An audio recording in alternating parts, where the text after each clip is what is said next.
Welcome to Orange Weekly, presented by Krause Health. Alongside Nate Mink, I'm Brent. Coming up, Dino Babers, Eric Dungy, Christopher Frederick, and Kendall Coleman look ahead to Pittsburgh. Play Syracuse has not won in quite a while. But Nate, first, to go back to that Clemson game, oh so close, your prediction almost there. Ultimately, though, Syracuse loses. What's the big takeaway, though, from that Clemson game for the Orange? Just the fact that they were able to go into an environment like Death Valley and compete for most of the game, hold up physically for most of the game, and really give the Tigers everything they wanted and more, despite being, 24, 25-point underdogs. I think this was an encouraging step for a team that hasn't been to a bowl game in 5 years. You take that experience. Sometimes, Brent, you learn a lot about yourselves in losses more than you do in victories. That's true. There are teams in the past that have sort of weathered the storm after a tough loss and has rebounded and recovered the rest of the way. That's the big question for this Syracuse team, is how do they turn a setback into more victories down the line? Nate, you know what my big takeaway was? The recognition from my fellow AP voters and national media, not that just Syracuse gave them the old college try and it was another Saturday in college football, that Syracuse deserved to be on that field with that Clemson Tigers team and was competitive against them. So we'll see if they can keep it going against Pittsburgh here. But Nate, with the bye week approaching, we're almost at the midway point, and what they showed against Clemson, have your expectations raised? Can we say, now wait a minute, 6-6 in a bowl game is not enough for this team? They've raised the bar. I think they raised the bar if they're healthy, and that's always the misnomer with this team is if their starters are on the field 1 through 22, as they've shown Saturday, they can play with anyone in the country. As attrition hits and they got to reach a little bit deeper into that depth, then that's when they can run into some problems. But the way the ACC has played out this year, it's very, very top-heavy with Clemson. We all saw that on Saturday. The rest of the league is there for the picking, and if Syracuse can stay healthy, they have the personnel to do very well this season. My big takeaway is the expectations have risen. I think if you don't get to a bowl game, you don't get to that 6 wins, we're having a whole different conversation. But the back end of the schedule in no way, shape, or form looks as intimidating in certain spots as it did before they showed what they did against Clemson. You brought it up, Nate. It's injuries. It's health. You got to keep Eric Dungy on the field. That defense has to stay there. But I'm kind of drawing the line at 8 wins now, and not that 7 would be disappointing for a team that's gone 4-8 in consecutive years, but I'm raising the expectations by what they've shown me, and really for no other reason than that. So a bye week comes here after this Pittsburgh game. And, Nate, I think if you're Dino Babers before the season, if you could slot a bye week somewhere, isn't it right here in the middle of the season? Absolutely. You're drawing an even split 6-6. You have a chance to get some guys who have been playing banged up, have been able to play through some of their bumps and bruises, but now you give them that extra week of rest to carry on through the rest of the season.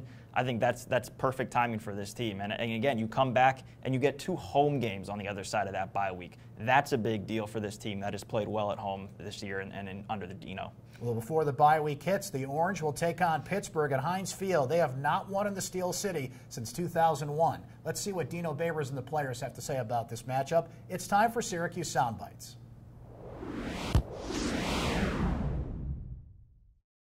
Clemson, we beat Clemson last year. I stood in front of you and told you guys it was going to be a championship team. They were going to be in the Final Four. I'm not sure if you guys believe me or not. Boom. They were a championship team and they were in the Final Four. The big thing that Clemson did last year is they didn't let Syracuse beat them twice. And we've got to take a page out of that book, okay? They beat us once. They're a good football team. But we can't make that football team good enough to beat us twice. We need to lock in, refocus, and put all of our attention and all our energy into the Pitt Panthers, okay, because they're a good football team and we're playing them at their place.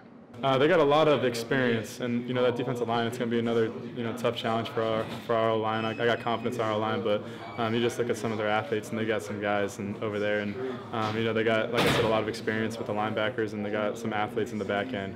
So we really got to be locked in, and I think they're 2-3 right now, but I got the utmost respect for them. I think they're a very dangerous team. Well, they do a lot of motioning and flipping formations and stuff, so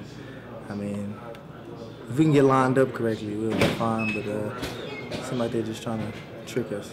They got the best of us my freshman year and really put it on us, and we were able to fight back into it, but we didn't show up as a team that we would have liked to and needed to show up as.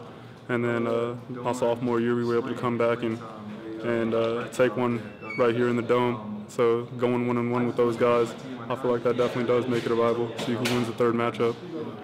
October 13th, 2001. That's the last time Syracuse won at Pittsburgh. Fallen by Alicia Keys was the #1 song in the country that day, Nate. So what's it going to take for the Orange to snap this streak? How come they haven't won in Pittsburgh in so long? I think you just look at when these games have been played, Brent. A lot of them have come at the end of the season, specifically the last 2 times they have gone to Pittsburgh. They've had to go in there with their backup quarterback, Zach Mahoney, A.J. Long back in 2014. So the personnel, again, the formula is a little bit different compared to what you're going to see this week when they're going in with a relatively healthy roster intact. Not only that, the turf is awful at Heinz Field. It's cold at the end of the year. You know, there's a lot of factors that I think Syracuse have just run into. It's almost a fluke thing in a way, but this is the earliest they have played Pittsburgh at Pittsburgh since 2005. So we'll see if that helps the Orange in their quest to beat the Panthers here.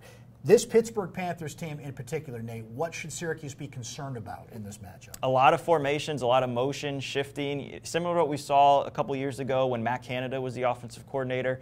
Pitt loves to try to disguise a lot of their formations and try to trick you. I think if Syracuse lines up correctly, doesn't have any busted alignments, just hone in the mental part of the game, they'll be fine. They have the personnel, I think, to be able to hold up down there. When you think about Pittsburgh, you think about physicality, you think about running game, and they certainly have that. But this defense has given up a ton of points to Central Florida, to Penn State, to even North Carolina recently. What a gap in this stat, too, Nate. #1 special teams in the country with Syracuse. Pittsburgh is 127. That is dead last in college football. So that being said, your prediction so close a week ago. You're going to surprise me again here? What you got for Syracuse-Pittsburgh? I don't know if I'm going to surprise you. I think Syracuse is going to bounce back like a lot of people anticipate them doing this week. I just think, again, the offense is rolling. Pittsburgh's defensive front is not as powerful or as intimidating as Clemson's. They'll be able to run the ball. They'll be able to have that balance that Dino Babers loves to shoot for. I think they roll to a comfortable win. You know, it's never going to be easy on the road for this team, but they should win, you know, late third quarter, early fourth quarter, they should have the game. This is a team that's healthier than they usually are when they go to Pittsburgh. They're more focused, and I think they're going back to that annihilate theme, and they're just playing well. And they, Matt Keller is going to be an interesting injury to watch on special teams, but a lot of key positions are healthy. I think this team rolls this week over Pittsburgh. I'm going to take the Orange 40, Pittsburgh 21. Well, that's it for Orange Weekly this week, presented by Krause Health. For Nate Mink, I'm Brent Dax. We've got a bye week next week, but we still got a show. So join us next time here on syracuse.com.